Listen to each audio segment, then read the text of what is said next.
Na aula passada, nós vimos como calcular EC50 e efeito máximo através do Excel. Nessa aula, nós vamos utilizar esses parâmetros para tentar identificar os tipos de antagonistas que podem interferir com o receptor.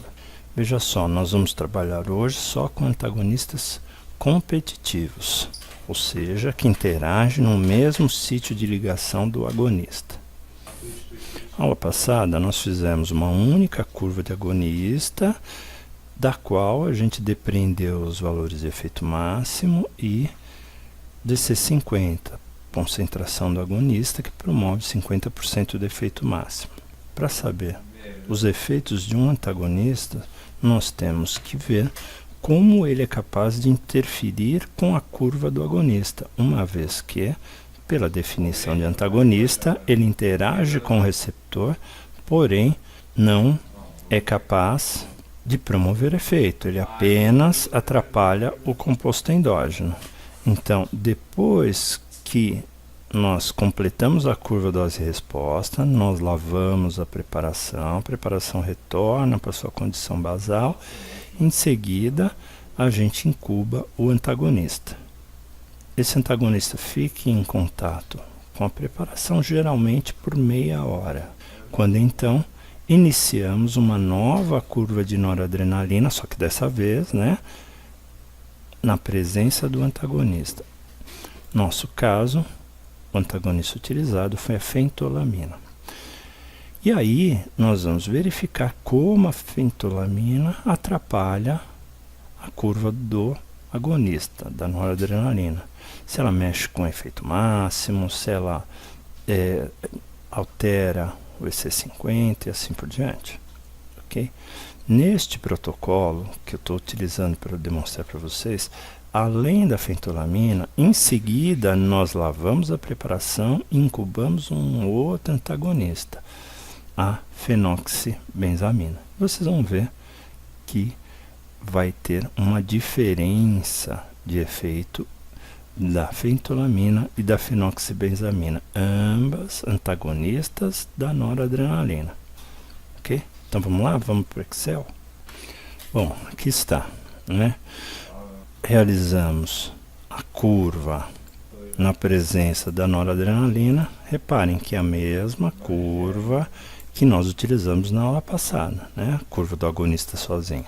Aí, este mesmo agonista, na presença de fentolamina, vejam que ele começou a contrair mais tarde, com doses mais elevadas, porém, ele chegou ao mesmo efeito máximo do agonista sozinho. E aqui, o efeito da noradrenalina na presença da fenoxibenzamina. Veja só, começa a contrair mais ou menos na mesma dose, porém não atinge efeito máximo. Bom, nós vamos fazer tudo o que a gente fez para a curva do agonista sozinho, os cálculos de Emax, EC50, não vou repetir, porque vocês podem olhar na aula anterior. Mas já tenho aqui calculado, o Emax de cada um, o EC50 de cada um. E aqui eu vou exibir aqui os gráficos. Essa é a curva da noradrenalina sozinha, com a sua regressão linear. Curva da noradrenalina na presença de fentolamina, com a sua regressão linear.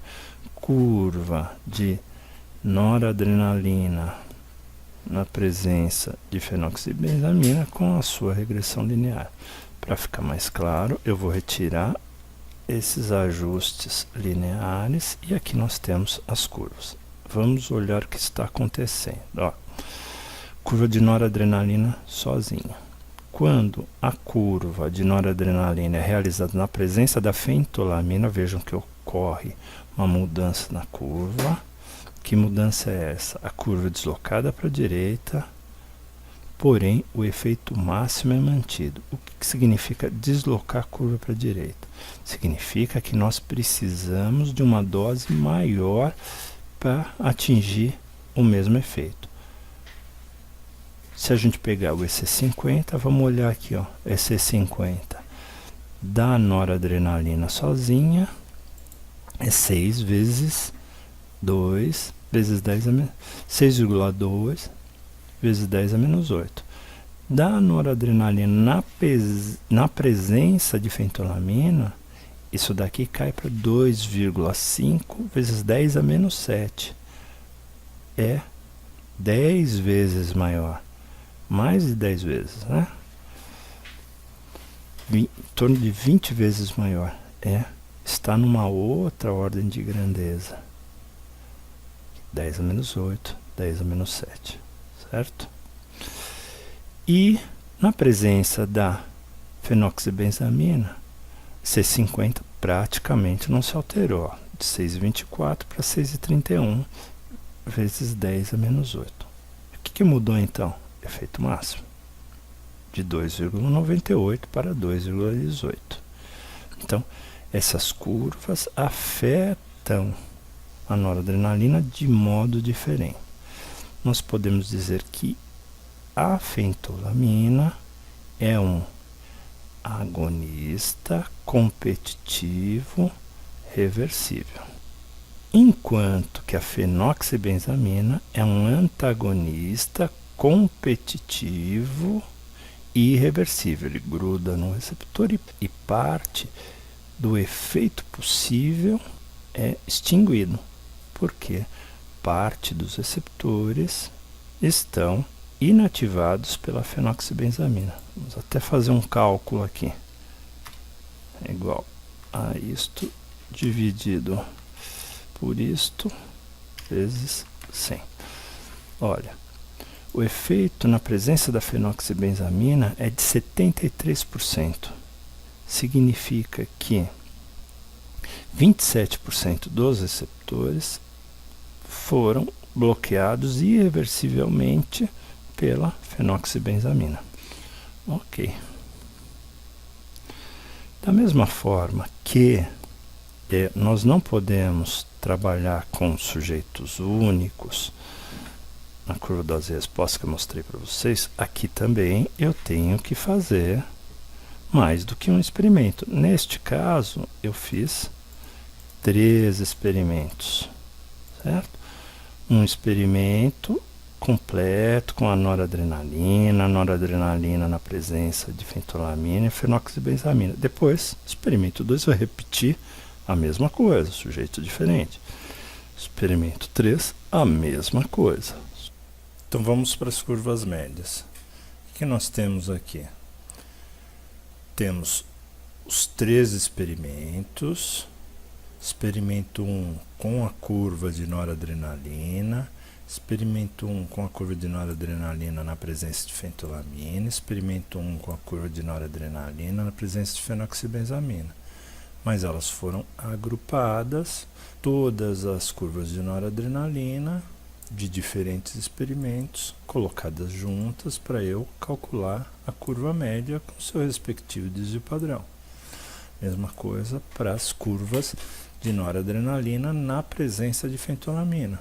Todas as curvas de todos os experimentos para eu calcular curva média, desvio padrão, igualmente para fenoxibenzamina. Antes de mostrar como é que ficou o gráfico, quero mostrar para vocês que eu também fiz o EC50 médio e o efeito máximo médio para noradrenalina sozinha, o efeito da fentolamina e o efeito da fenoxibenzamina. Vou mostrar aqui para vocês como é que ficou esse gráfico. Aqui. Nós podemos ver que o EC50, como a gente já havia visto nos gráficos individuais, o EC50 da curva 2, que é da noradrenalina na presença de fentolamina, é maior do que o EC50 das outras duas curvas, enquanto o efeito máximo da fenoxibenzamina é menor do que das outras duas curvas. Estamos falando em diferença matemática por enquanto. Para sabermos se existe diferença estatisticamente significante, temos que utilizar testes estatísticos. Se você quiser ver como é que faz, veja no meu canal os diferentes testes estatísticos que podem ser feitos para calcular essas diferenças possíveis. Bom, agora aqui estão as curvas médias. Como eu já mostrei, aqui estão as curvas médias. Para fazê-las, eu demonstrei na aula anterior, né, com seus respectivos desvios padrão. Veja só, as curvas, inclusive, como são curvas médias, elas estão bem mais definidas do que a curva única que está aqui. Veja que aqui tem alguns pontos de inflexão que nas curvas médias foram diluídos. A curva é mais bem feita por causa do aumento do n, dilui essas diferenças, essas inflexões que as curvas podem apresentar individualmente. A fentolamina é um antagonista competitivo reversível que promove deslocamento para a direita sem, no entanto, diminuir o efeito máximo, enquanto que a fenoxibenzamina é um antagonista competitivo e reversível que diminui o efeito máximo, mas não necessariamente vai afetar o EC50. Isso aí, gente. Até uma próxima.